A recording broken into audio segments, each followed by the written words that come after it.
YouTube, how's it going? The Goat House is back. Today, I got my NFL running back rankings for the upcoming 2021 season. Top 32, going from 32 to 1. Again, it's for the upcoming season, so essentially predictions, ranking them how they will play. Did this for starting quarterbacks. We're going to go receivers next, tight ends, and then every other position group will also rank units, duos, and offense, defense. We rank everything here. We do it every single year, so if you want all that action, smash the like button, subscribe, and join us for those videos there. Follow our Twitter, constant updates. We have discussions about these rankings and polls on there where you guys kind of create content yourselves on our channel. So check it out, link down below. We got some new merch. Actually got the tank on, absolute heat. There's a link down below in the description. I had to move back for that one. Description has that new link for the new. There's more than just this. We got a lot of different designs here.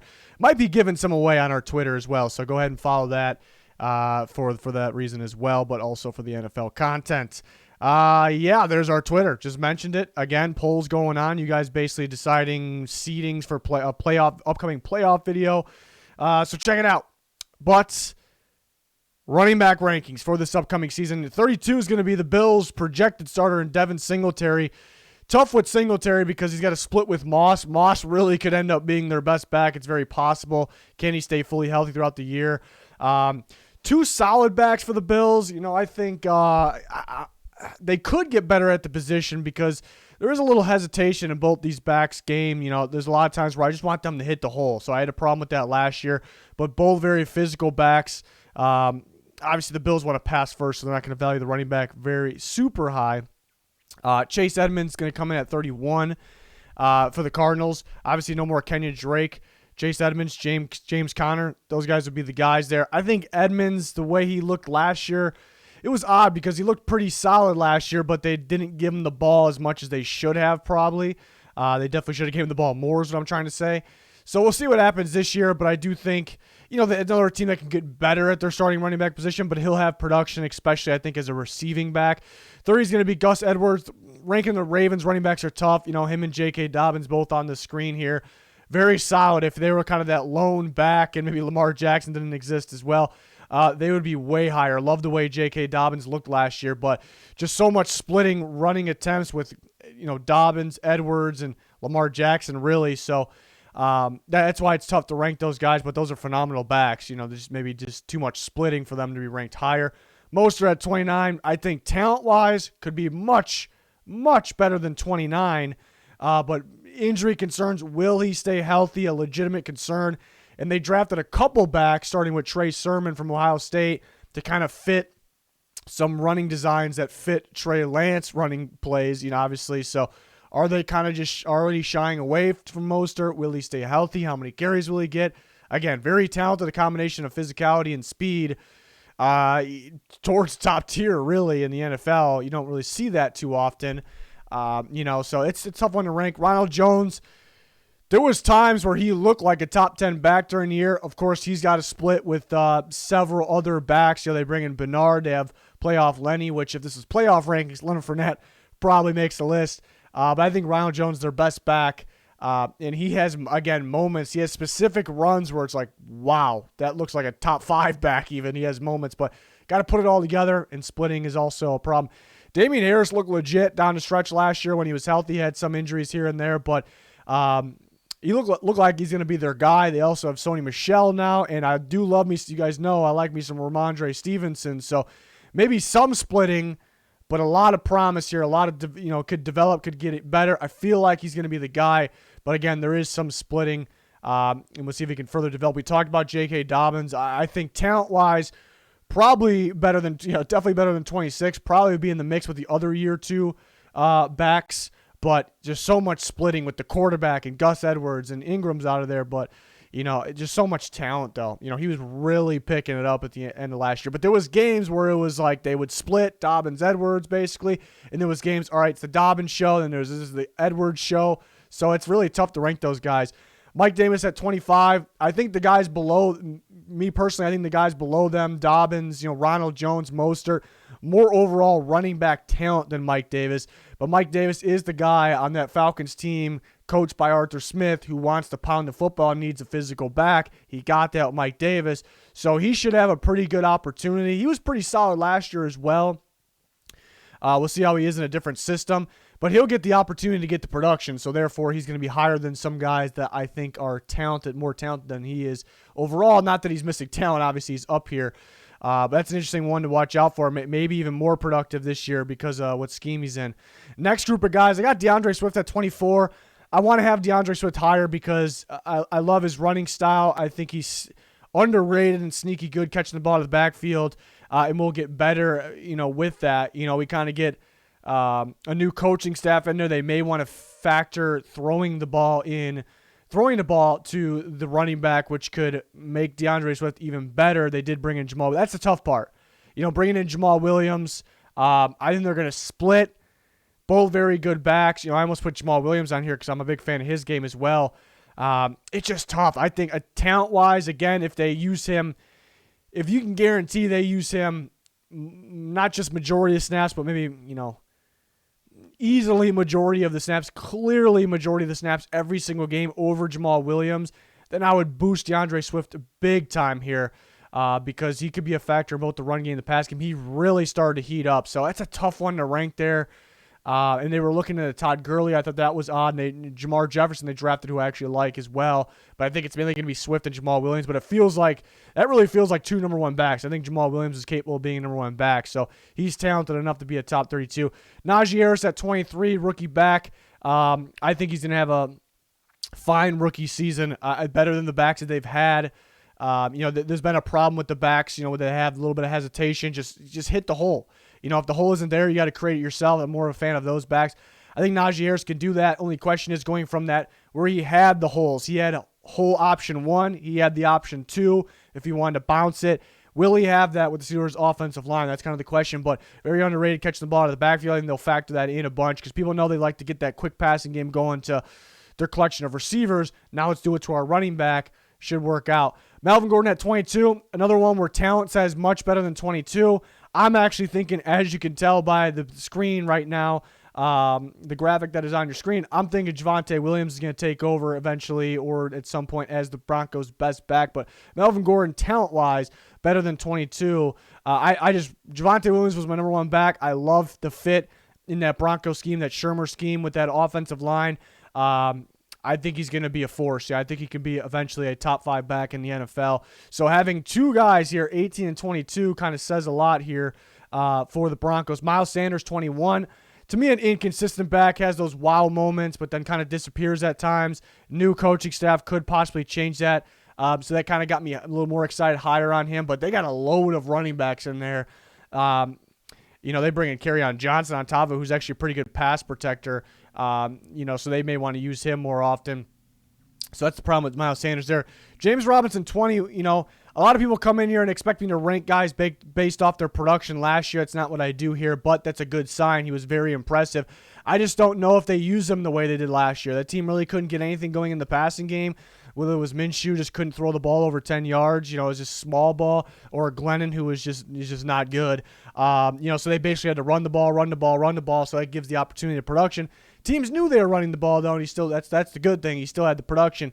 I think they're going to pass the ball. With that being the factor, ETN could be used as the receiving back. They could use him as a slot receiver. I like him better as a back. So I think the production could go down. The opportunities could go down there for James Robinson because of the new system, but only time will tell. It's kind of just a mystery.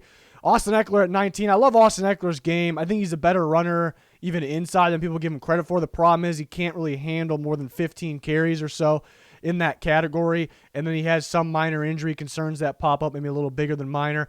Phenomenal receiving back, but they got a collection of backs there, and I think the reason for that is they want to use those guys inside and kind of save Eckler.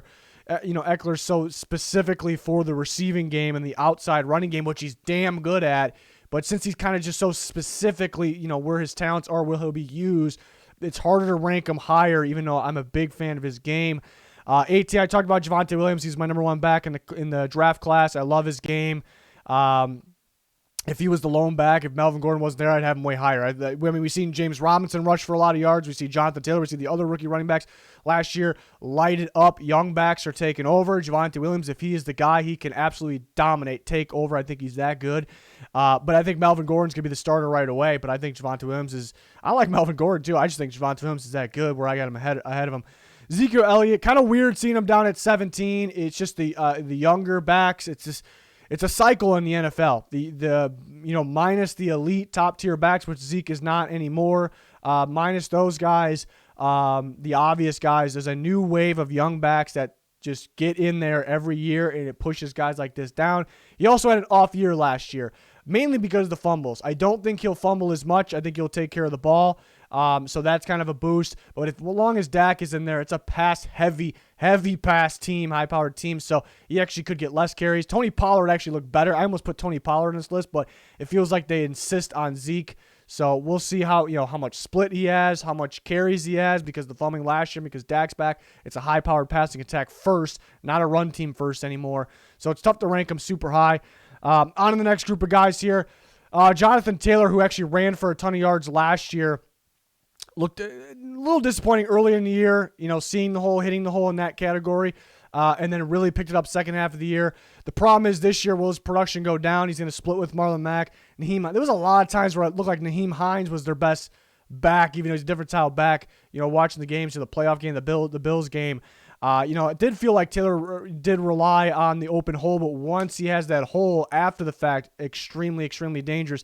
I'm a big Marlon Mack fan. So this was tough. That's why he's round 16, I should say, because I think he's going to split with Marlon Mack, split with Nyheim Hines.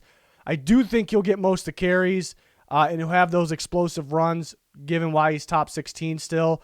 I'm just banking on him getting more carries than Marlon Mack. If Marlon Mack got the same amount of carries as Jonathan Taylor, I would actually, and I almost put Marlon Mack in here, I would actually think Marlon Mack, I would rank him higher than Jonathan Taylor, but I don't think they're going to split. I think they're going to split, but I think Taylor's going to get more carries basically.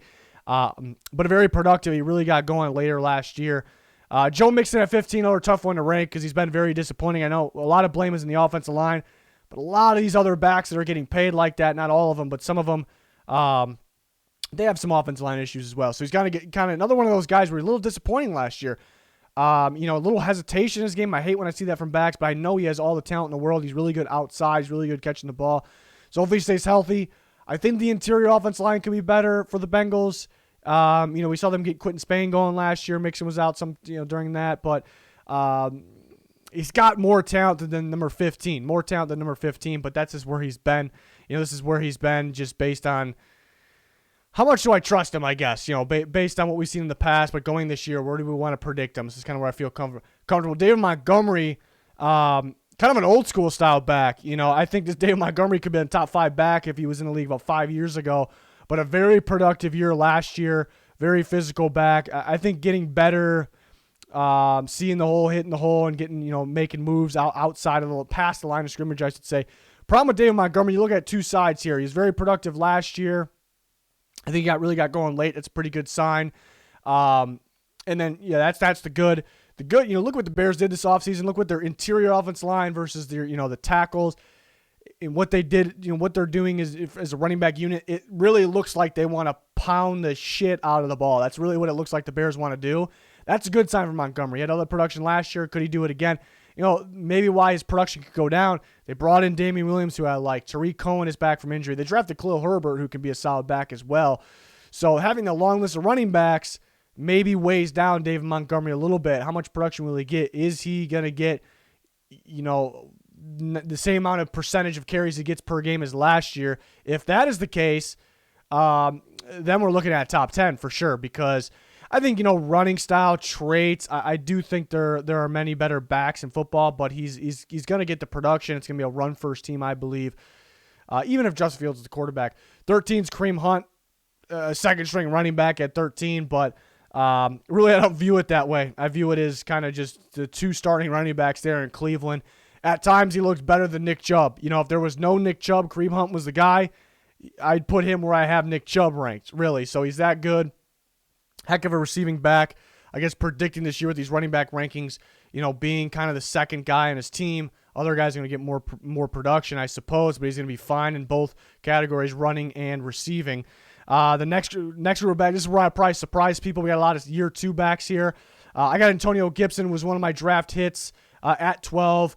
Kind of split with a few guys last year, but was the guy. I remember he was playing receiver most of his career up until last year, and he was very dominant, a touchdown machine, very, very good in terms of a runner and a pass catcher as well. So he's going to continue to thrive. I boost him all the way up to 12. He's going to continue to thrive. The offensive line could be a little better there, so that could affect some running game as well, but it's solid, I guess, on the inside, but they did get Eric Flowers back. That could help, but yeah, I got him all the way up at 12 because I think he's going to be super productive once again. He's going to continue to develop as a running back because remember, he played more receiver at Memphis than he did running back.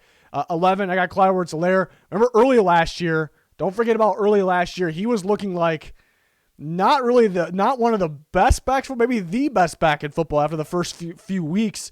And I was really pumped. He was my number 1 back in the class last year. Because he's so quick, so dangerous, sees the hole, very dangerous after the hole, catches the ball out of the backfield, and even as a slot receiver at a very high level. But then the Chiefs' interior blocking was not so hot. He was getting hit in the backfield, but then they were a pass-first team, of course. So his production went way down. What do the Chiefs do? They get healthy, plus they get better offensive linemen, plus they get better geared towards running the ball more effectively.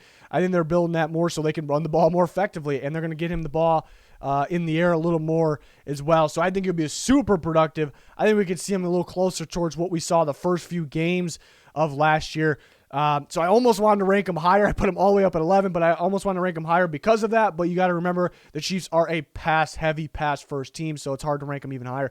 Chris Carson, a tough rank. I like Chris Carson. Talking about David Montgomery, that same style of back where you'd be the best back in football maybe 5 years ago, but Chris Carson's still playing that good, such a dominant piece for the Seahawks. So dominant that you see when he's in and when he's out, the difference in the actual Seattle Seahawks here.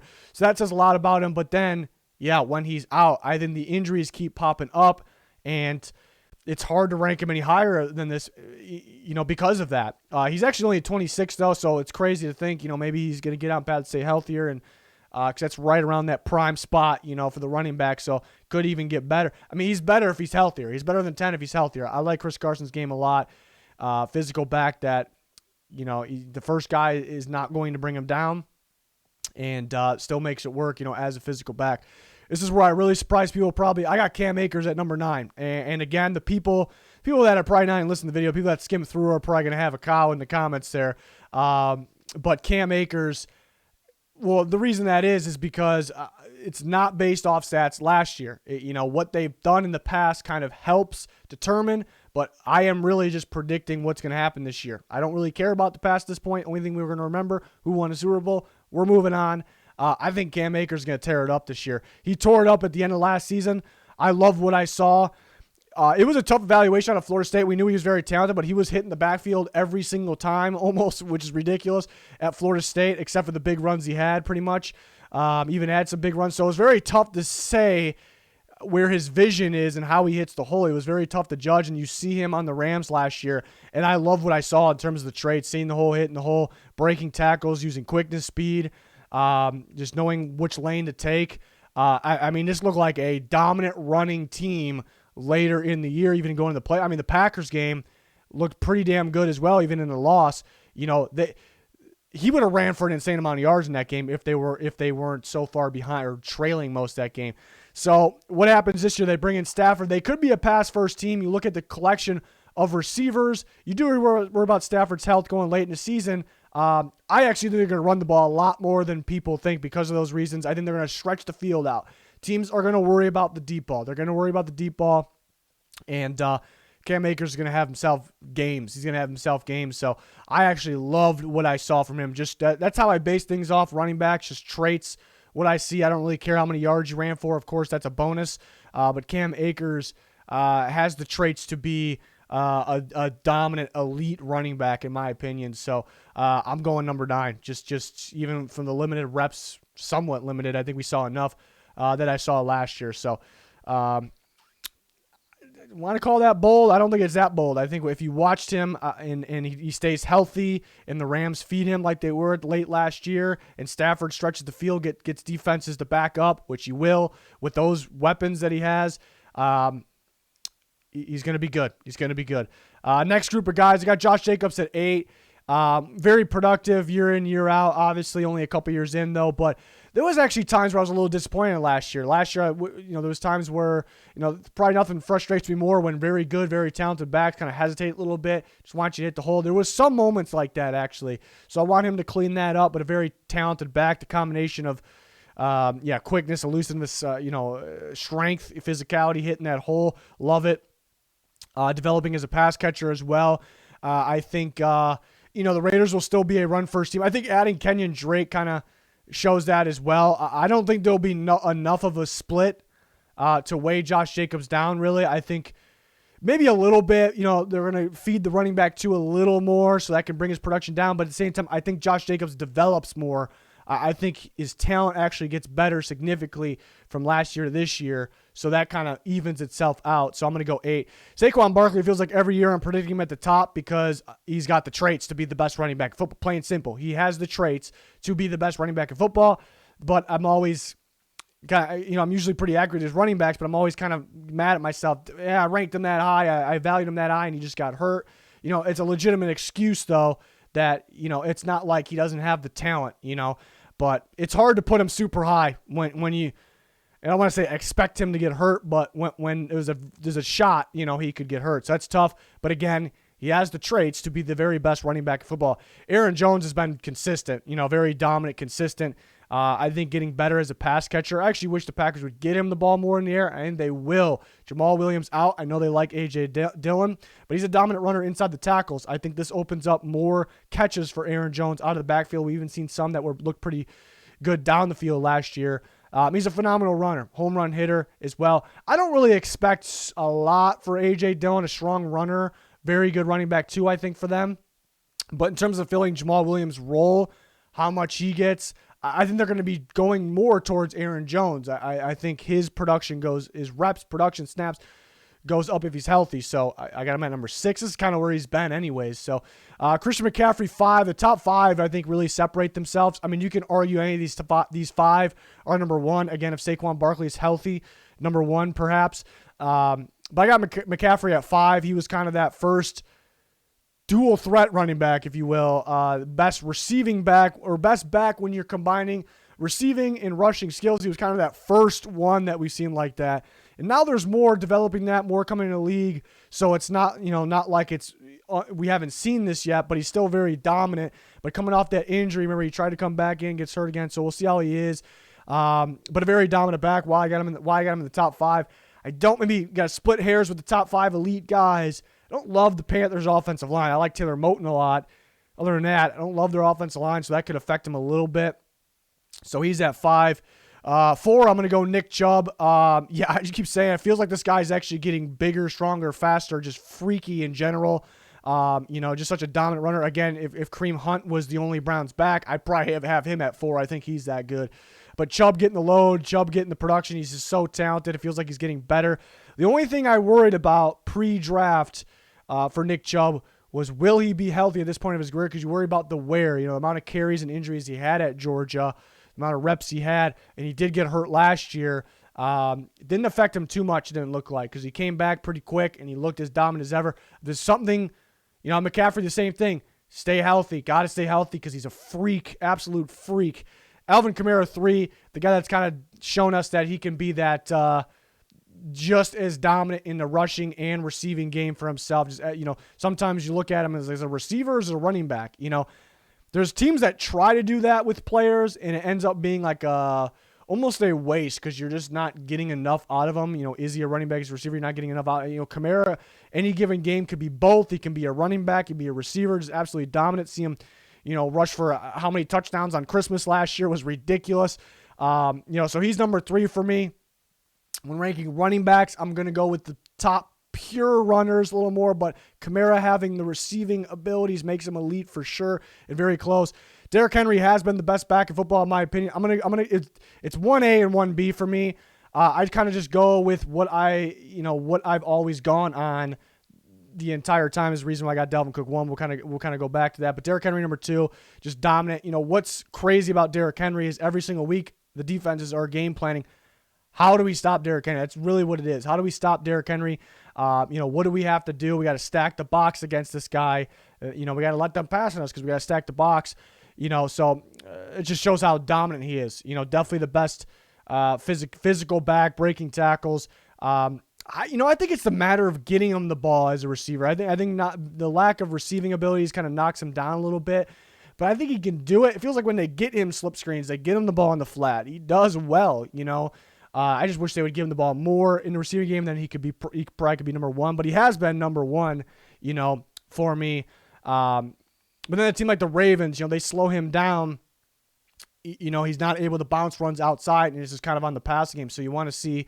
I mean, running backs are going to get slowed at times, so I guess that's really not on him. But and number 1, Dalvin Cook. Something I always go on is traits. Things that I look at to find the best running back in football, to evaluate running backs coming out of the draft. Can you see the hole? Can you hit the hole? What can you do for me after the hole? I think if you look at those 3 categories, I think Dalvin Cook is 1 in those 3 categories.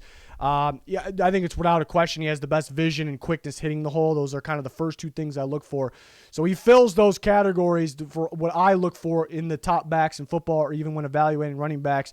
And on top of that, it feels like he's getting better. He's actually getting stronger, in my opinion.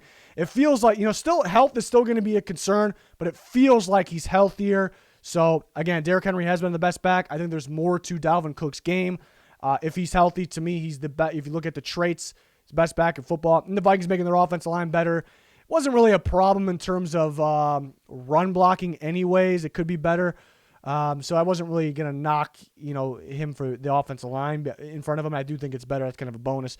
So he's going to be number 1 for this year. But again, there's 5 guys. And again, if Saquon could stay healthy, maybe 6 that are competing for that elite spot, that 1 spot. There's multiple elite guys. But that's what I got here for my running back rankings again for 2021. Excited about the rookie running backs, but the year 2 backs look real good to me. That class last year, something else. That's going to wrap it up. Let me know your rankings in the comments. We're always discussing. If you want to argue with me, if you want to get at me, that's fine. We can do that on Twitter if you want to get a pretty quick response. So follow that as well. Make sure you like, subscribe. More rankings to come. I can't wait till we get to the unit rankings. I love doing those as well. And I'll rank every offense, every defense. Cannot wait. So join us. Thanks for watching. Goodbye.